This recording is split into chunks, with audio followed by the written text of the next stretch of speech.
Classes शुभ पाठशाला में सभी विद्यार्थियों का स्वागत है। आज हम बैंकिंग चैप्टर का सेकंड पार्ट बना रहे हैं। इससे पहले फर्स्ट पार्ट जो है मैंने इस चैनल पर अपलोड कर दिया है, जिसमें हमने कमर्शियल बैंक मतलब व्यापारिक बैंकों के बारे में पढ़ा था और क्रेडिट क्रिएशन के बारे में पढ़ा था। ठीक है कि कैसे जो है कमर्शियल बैंक जो है अपना साख का निर्माण करता है। तो जिन बच्चों ने फर्स्ट पार्ट नहीं देखा है वो पहले फर्स्ट पार्ट देख लेना। मैं उसका लिंक जो है डिस्क्रिप्शन बॉक्स में दे दूंगा, आप वहां से देख सकते हैं, जिससे फर्स्ट पार्ट क्लियर हो जाए। देन फिर सेकंड पार्ट में आए, क्योंकि सेकंड पार्ट फर्स्ट पार्ट आप देख लेंगे तो सेकंड पार्ट आपको समझने में आसानी होगी। इस पार्ट में हम जो है केंद्रीय बैंक के बारे में, तो देखिए केंद्रीय बैंक होता क्या है, सबसे पहले हम ये देख लेते हैं। तो केंद्रीय बैंक एक शीर्षस्थ संस्था है जो कि देश के समस्त बैंकिंग और मौद्रिक ढांचे को नियंत्रित और नियमित और संचालित करता है। ठीक है, तो जितना भी बैंकिंग प्रणाली हमारे देश में चलती है, जो भी हमारे देश का मौद्रिक ढांचा है, उसको संचालित करने का काम जो है वो केंद्रीय बैंक का होता है। और केंद्रीय बैंक जो है उनके लिए नियम कानून वगैरह बनाता है। अब क्योंकि इस बार एमसीक्यू क्वेश्चन आने हैं, तो हमने थोड़ा सा इसमें सन वगैरह भी देख लिया है कि भाई केंद्रीय बैंक कब स्थापित वगैरह किया गया है, कि एक नंबर में ये क्वेश्चन आ सकता है। इससे पहले हमें इतना ज़्यादा ध्यान नहीं देना होता था, इससे पहले हम फंक्शन वगैरह देखते थे सिर्फ केंद्रीय बैंक का। लेकिन अभी 1 मार्क्स के क्वेश्चन हैं, तो 1 मार्क्स के क्वेश्चन में हमें थोड़े सन वगैरह देखना होता है। तो देखिए क्या है कि आरबीआई की स्थापना 1934 में पारित reserve bank of India act के अंतर्गत 1 अप्रैल 1935 में हुई थी। तो एक्ट कौन सा था, 1934 में पारित किया गया था। और जो है रिजर्व बैंक ऑफ इंडिया की स्थापना जो है 1 अप्रैल 1935 में की गई थी। ये ध्यान रखना, ये 1 मार्क्स में क्वेश्चन आ सकता है। उसके आगे देखिए क्या है कि भाई विभिन्न देशों में केंद्रीय बैंक विभिन्न नामों से जाना जाता है। जैसे भारत में तो पता ही है आप सबको कि भाई रिजर्व बैंक ऑफ इंडिया के नाम से जाना जाता है, और वहीं यूके में बैंक ऑफ इंग्लैंड, यूएसए में फेडरल रिजर्व सिस्टम, ये अलग अलग देशों में अलग अलग नाम से जाना जाता है। परंतु लगभग सभी देशों में जो है केंद्रीय बैंक होता है, जो कि वहाँ के जो भी मौद्रिक ढांचा होता है उसको संचालित करता है। ठीक है, अब देखिए क्या है केंद्रीय बैंक के कार्य। ठीक, तो केंद्रीय बैंक के कार्य क्या है, मुद्रा प्राधिकारी, सरकार का बैंकर, बैंकों का बैंकर या पर्यवेक्षक, मुद्रा पूर्ति, साख नियंत्रक और विदेशी मुद्रा कोष का संरक्षक। तो ये सारी चीजें हमें आगे पढ़ना है भाई कैसे कैसे केंद्रीय बैंक जो है फंक्शन करता है, किन किन कार्यों को करता है। सबसे पहले देखिए क्या है करेंसी प्राधिकारी, मतलब कि भाई जो केंद्रीय बैंक है वो एकमात्र हमारे देश में है जो कि नोट जारी करता है, करेंसी जारी करता है। देखिए क्या है, केंद्रीय बैंक को देश में नोट जारी करने का एकमात्र अधिकार होता है। भारत में रिजर्व बैंक ऑफ इंडिया के पास कागजी नोट, करेंसी नोट, 1 रुपए का नोट और सिक्के छोड़कर, ठीक है, 1 रुपए का नोट और सिक्के छोड़कर क्या होता है, बाकी सभी नोटों को जारी करने का अधिकार जो है सिर्फ केंद्रीय बैंक को है। अब आगे देखिए क्या है कि भाई सरकार का बैंकर। अब ये सरकार का बैंकर कैसे है, तो देखिए रिजर्व बैंक ऑफ इंडिया केंद्रीय सरकार और सभी राज्य सरकारों के बैंकर, एजेंट और वित्तीय सलाहकार के रूप में काम करता है। सरकार के बैंकर के रूप में कैसे कैसे ये काम करता है, सबसे पहले हम ये देख लेते हैं। यह उनके नगद कोष को रखने के लिए चालू खातों को बनाए रखता है। तो भाई जो सरकार है उनका चालू खाता होता है इनके केंद्रीय बैंक में, और ये क्या है, यह सरकार के लिए प्रतियों को स्वीकारता है और क्या करता है। अब देखिए दूसरा क्या करता है, ये सरकार के लिए प्राप्तियों को स्वीकारता है और भुगतान करता है, विनिमय और अन्य बैंकिंग कार्य करता है। तो इस तरह से सरकार के लिए कार्य करता है, इसलिए इसको सरकार का बैंक भी कहा जाता है। और ये सरकार को जो है अल्प अवधि के लिए लोन भी देता है, ऋण भी देता है। ठीक है, तो क्या होता है कि अल्प अवधि के लिए क्या है, सरकार को ये ऋण वगैरह देता है, तो इस कारण इसको सरकार का बैंक भी कहा जाता है। आगे देखिए इसका तीसरा फंक्शन क्या है, बैंकों का बैंकर और पर्यवेक्षक। अब क्या होता है कि भाई ये बैंकों का बैंकर होता है, मतलब बैंक का संचालन करना, उसके लिए नियम कानून वगैरह बनाना इनका काम होता है, निरीक्षण करता है बैंकों का। देखिए बैंकों का बैंकर कैसे होता है, उनके नगद कोष का संरक्षक होता है। नगद कोष मतलब CRR, कैश रिजर्व रेशो, इसको हम नीचे डीपली समझेंगे कि भाई कैश रिजर्व रेशो क्या होता है। अभी ये समझ लीजिए कि कैश रिजर्व रेशो मांग जमा का वो भाग होता है जो व्यापारिक बैंक हैं उनको केंद्रीय बैंक में रखना होता है, उसको हम कैश रिजर्व रेशो कहते हैं। उसके बाद क्या है, अंतिम ऋणदाता। अब क्या होता है कि अगर कमर्शियल बैंक के पास, मतलब कि व्यापारिक बैंक के पास कहीं पैसे नहीं है ऋण देने के लिए या लोगों को ऋण देने के लिए, कह सकते हो कि व्यापारिक बैंकों के पास पैसे नहीं है, तो अंतिम ऋणदाता कौन होता है? केंद्रीय बैंक होता है। जो व्यापारिक बैंक होता है वो केंद्रीय बैंक से ऋण लेकर बाकी आगे चल के मार्केट में लोगों को ऋण देता है। ठीक, तो इस तरह से क्या होता है कि ये अंतिम ऋणदाता होता है। फिर देखिए समाशोधन गृह। समाशोधन गृह का मतलब क्या होता है कि भाई केंद्रीय बैंक का ऐसा कार्य है जिसमें अगर दो बैंकों के बीच में डिस्प्यूट चल रहा है, किसी कारणवश कोई विवाद चल रहा है, तो उसको निपटाने का काम भी ये केंद्रीय बैंक करता है। तो इस प्रकार से कह सकते हो जो केंद्रीय बैंक है वो बैंकों का बैंकर होता है, मतलब कि उनको संचालित करने का काम करता है। अब आगे देखिए मुद्रा पूर्ति और साख नियंत्रण। अब बच्चों को ये जो है पॉइंट बहुत ज़्यादा ध्यान रखना है, क्योंकि इसमें से काफ़ी ज़्यादा क्वेश्चन आते हैं और इसमें कई सारे पॉइंट्स हैं जिनमें MCQ बनता है। तो देखिए क्या है, सबसे पहले है रेपो दर या रेपो रेट। अब इसको समझिए क्या होता है। देखिए हमें क्या होता है कि जब हम किसी बैंक से लोन लेने जाते हैं तो हमें क्या होता है कि इंटरेस्ट रेट पे हमें लोन मिलता है। सीधी सी बात है कि हमें एक इंटरेस्ट देना होता है। परंतु क्या होता है कि जो ये व्यापारिक बैंक है ये भी लोन लेते हैं। अब ये व्यापारिक बैंक किससे लोन लेंगे? केंद्रीय बैंक से लेंगे। अब केंद्रीय बैंक अगर लोन देगा तो किसी ना किसी रेट पे तो देगा ना कोई तो पैसा उससे भी लेगा, कोई ना कोई ब्याज तो लेगा ही ना। तो उसको रेपो रेट कहते हैं, ठीक है, या रेपो दर कहते हैं। तो जिस दर पर केंद्रीय बैंक व्यापारिक बैंक को लोन देता है, ऋण देता है, उसको रेपो दर कहते हैं। और देखिए दूसरा क्या है, बैंक दर। अब ये बैंक दर क्या होता है? बैंक दर भी बिल्कुल उसी तरह से है रेपो दर के लिए कि भाई जिस दर पर क्या है केंद्रीय बैंक जो है व्यापारिक बैंक को लोन देता है उसको हम बैंक दर कहते हैं। अब एक प्रश्न ये उठ जाता है कि भाई इन दोनों में अंतर क्या है, कि भाई दोनों चीजें तो एक जैसी हो गई ना, है बच्चों। तो क्या है कि भाई अब इन दोनों में अंतर क्या है? तो इन दोनों में अंतर क्या है कि जो ये रेपो दर है इसमें जब केंद्रीय बैंक जो है लोन देता है व्यापारी बैंकों को तो वो शॉर्ट टर्म के लिए होता है, छोटे से अवधि के लिए होता है और इसके लिए उसे सिक्योरिटीज वगैरह की भी जरूरत नहीं होती है। लेकिन जब बैंक दर के लिए लोन देता है या बैंक दर पे लोन देता है केंद्रीय व्यापारिक बैंक को, तो क्या होता है एक लंबे पीरियड के लिए होता है, एक लंबे समय के लिए होता है। और इसमें क्या होता है जो व्यापारिक बैंक होते हैं उनको कुछ ना कुछ सिक्योरिटी रखनी पड़ती है केंद्रीय बैंक पे। तो ये अंतर है। बाकी दोनों में क्या है कि भाई दोनों एक ऐसा दर है जिस पर केंद्रीय बैंक जो है व्यापारिक बैंक को क्या करता है, ऋण देता है।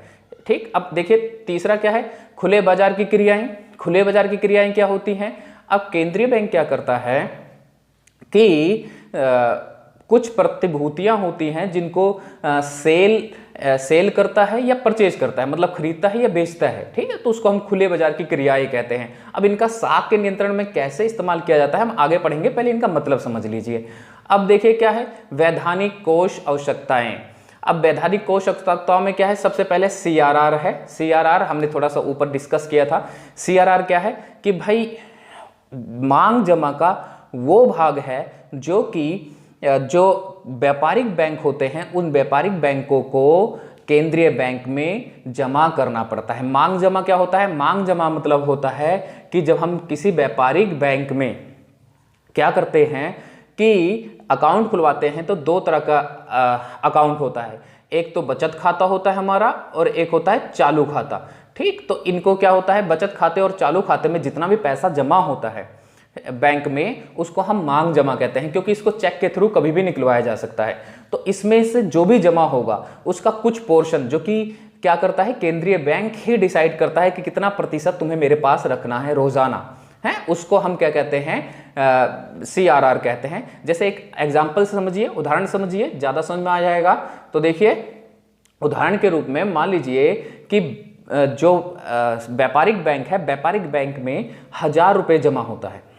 अब 1000 रुपये जमा होता है, केंद्रीय बैंक ने क्या करा कि भाई इस 1000 रुपये पे क्या करा कि भाई क्या रखा है कि भाई 4% तुम्हें CRR के रूप में मेरे पास जमा करना है।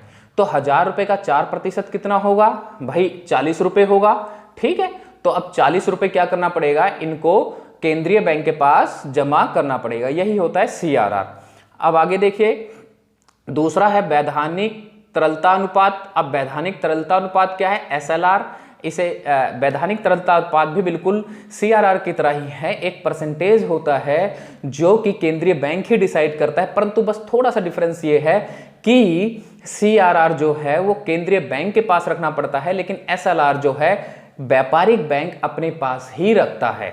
ठीक, अपने पास ही रखता है भविष्य के लिए, फ्यूचर के लिए, कि फ्यूचर में अगर कोई घटना हो जाती है तो उसमें इसका इस्तेमाल किया जा सकता है। तो उसको क्या कहते हैं, वैधानिक तरलता अनुपात, जो कि अभी लगभग 17% है। अब देखिए अगर 1000 रुपए की हम बात करें तो 1000 रुपए में 170 रुपए क्या होगा, 17% होगा, जो कि व्यापारिक बैंकों को अपने पास रखना पड़ेगा।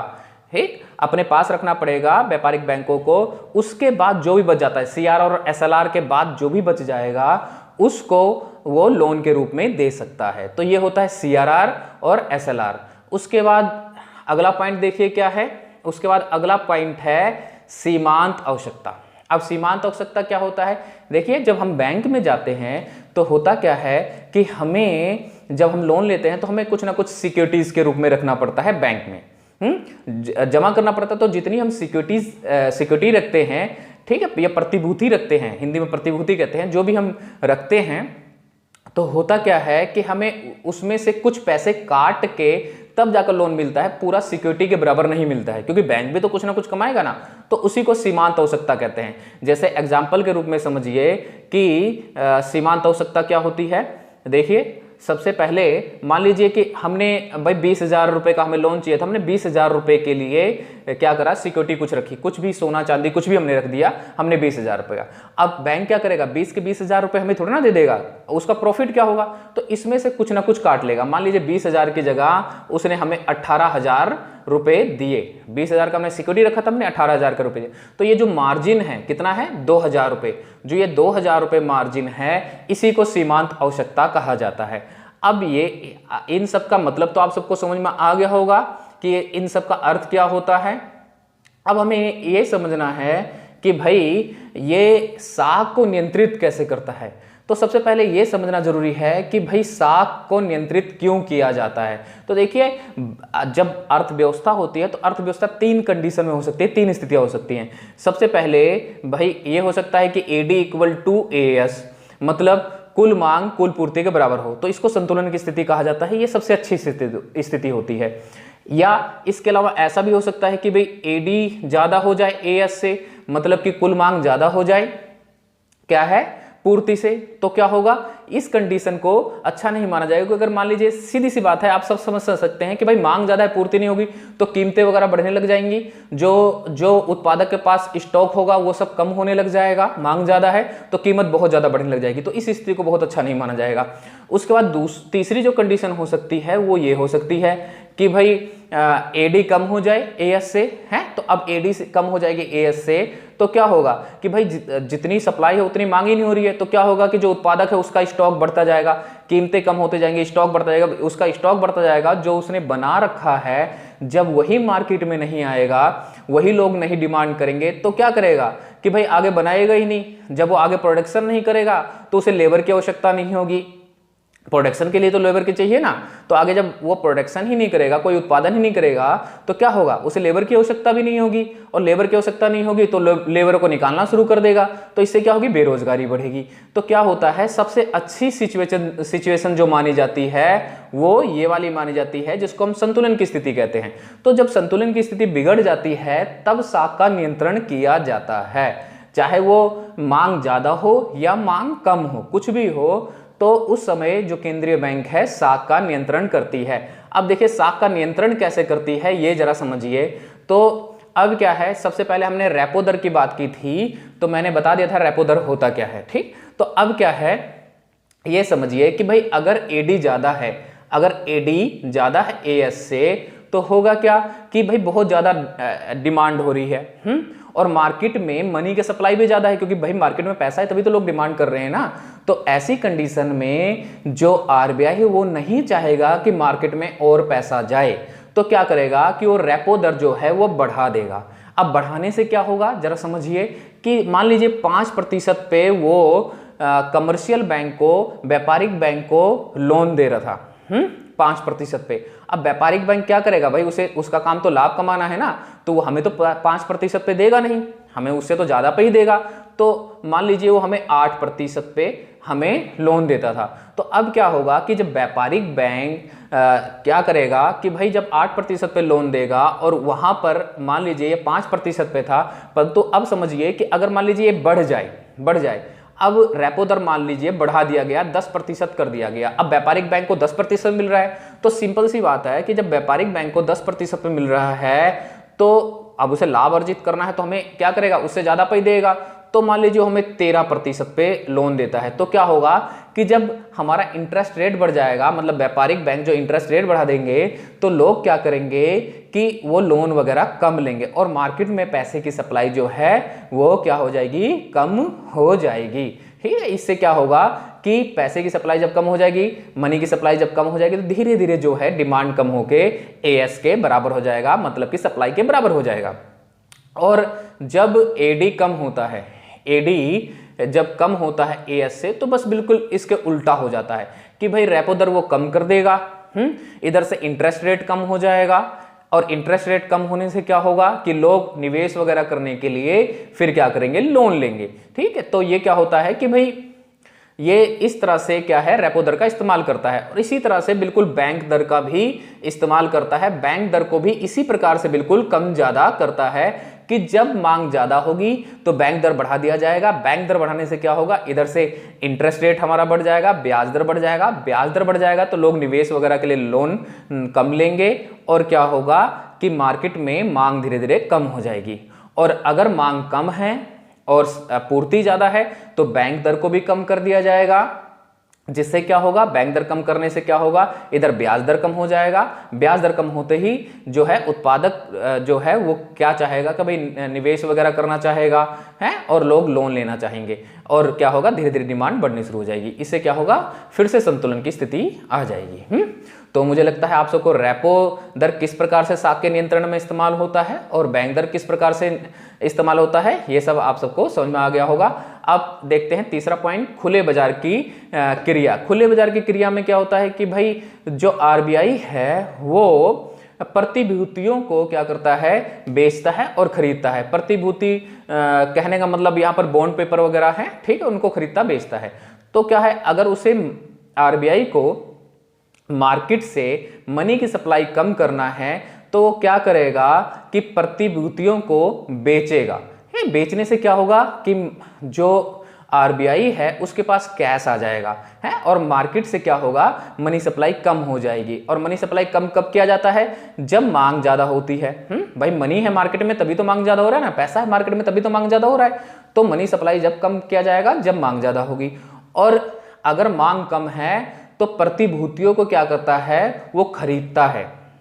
उन प्रतिभूतियों को क्या करेगा, वो खरीदेगा और मनी की सप्लाई जो है बाजार में बढ़ाएगा, जिससे लोगों के पास पैसा जाए और लोग मांग करना शुरू कर दे। ऐसा नहीं होता। और जो प्रतिभूतियां होती हैं, प्रतिभूतियों को पे क्या मिलता है, इंटरेस्ट मिलता है। ये मत समझिएगा कि भाई प्रतिभूतियां हम बॉन्ड पेपर वगैरह क्यों खरीदते हैं, तो उस बॉन्ड पेपर के पर लोगों को ब्याज मिलता है अच्छा खासा, तो इसलिए वो क्या करते हैं, खरीदते भी हैं, और जब समय आता है तो उसको बेच भी देते हैं। ठीक है, तो ये चीज ध्यान रखना। उसके बाद देखिए वैधानिक कोष आवश्यकता क्या है। वैधानिक कोष आवश्यकता, तो सबसे पहले मैंने सीआरआर बता ही दिया था। तो बिल्कुल सीआरआर क्या है कि भाई सीआरआर जो है बढ़ा दिया जाएगा, सीआरआर बढ़ा दिया जाएगा। इससे क्या होगा, अब सीआरआर बढ़ा दिया जाएगा तो जब मांग ज्यादा होगी, जब मांग ज्यादा होगी मतलब एडी ज्यादा होगा एएस से, तो सीआरआर बढ़ा दिया जाएगा। अब इससे क्या होगा कि भाई इससे ये होगा कि जो आरबीआई है उसके पास नगद पैसा ज्यादा रखा जाएगा और लोन के लिए कम दिया जाएगा। जैसे मैंने 4% बताया था, तो 1000 रुपए में 40 रुपए किसके पास रखना पड़ रहा था, भाई आरबीआई के पास रखना पड़ रहा था। लेकिन अगर यही 10% कर दे आरबीआई, तो क्या करना पड़ेगा, अब 100 रुपए रखना पड़ेगा है, अब 100 रुपए रखना पड़ेगा ना किसको, व्यापारिक बैंकों को, और वो लोन क्या है, कम दे पाएगा, क्योंकि ये तो भाई आरबीआई के पास रखी जाती है।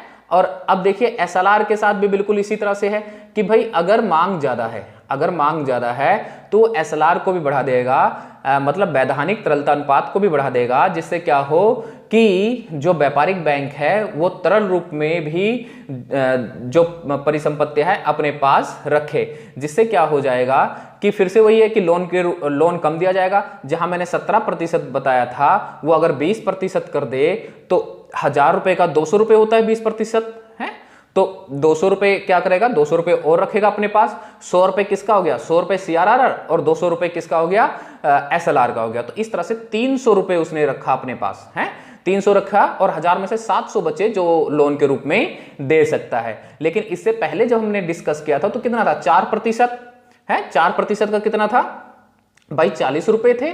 4% कितना था, 40 रुपए थे।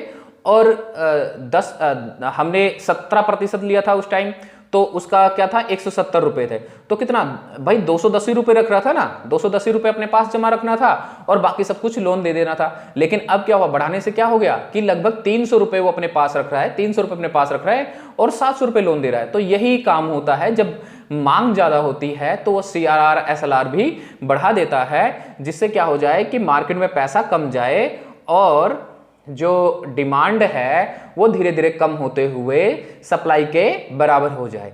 और जस्ट अपोजिट कर देता है जब ये कंडीशन होता है कि भाई उन दोनों को घटा देता है, मतलब नगद कोष अनुपात घटा देगा, वैधानिक तरलता अनुपात घटा देगा, जिससे क्या हो जाएगा कि मार्केट में जो है मनी की सप्लाई बढ़ जाएगी और लोग डिमांड करेंगे और धीरे धीरे जो है डिमांड सप्लाई के बराबर हो जाएगा। ठीक, अब बात करते हैं 5वें पॉइंट की, सीमांत आवश्यकता। सीमांत आवश्यकता के साथ भी बिल्कुल CRR SLR की तरह ही होता है। अगर ये सिचुएशन है तो सीमांत आवश्यकता बढ़ा दी जाएगी। मैंने क्या कहा था कि भाई 20,000 लिए थे तो उसमें से 2,000 उसने क्या करा था, रख लिया था अपने पास है, तो 18,000 लोन के रूप में दिया था। लेकिन अब क्या है, अगर मांग ज्यादा है तो क्या करेगा कि भाई 3,000 रुपए अपने पास रखेगा, कमर्शियल बैंक जो है 3,000 रुपए अपने पास रखेगा और 17,000 ही देगा लोन के रूप में, 17,000 ही देगा लोन के रूप में। ठीक, जिससे क्या हो जाएगा कि मार्केट से समझ लीजिए 1,000 रुपए और कम हो गए। और वहीं पे अगर ये सिचुएशन है, मतलब कि मांग कम है और सप्लाई ज्यादा है, तो क्या कर दिया जाएगा, जहां वो 2,000 रुपए रख रहा था अब 1,500 ही रखेगा और क्या करेगा, ज्यादा पैसा मार्केट में उतारेगा, जिससे क्या हो जाए, संतुलन की स्थिति प्राप्त हो जाए। तो इस तरह से इन टूल्स को इस्तेमाल किया जाता है। तो आई होप आप सबको ये समझ में आ गया होगा ये चैप्टर। चलिए आज के लिए इतना ही है, थैंक यू।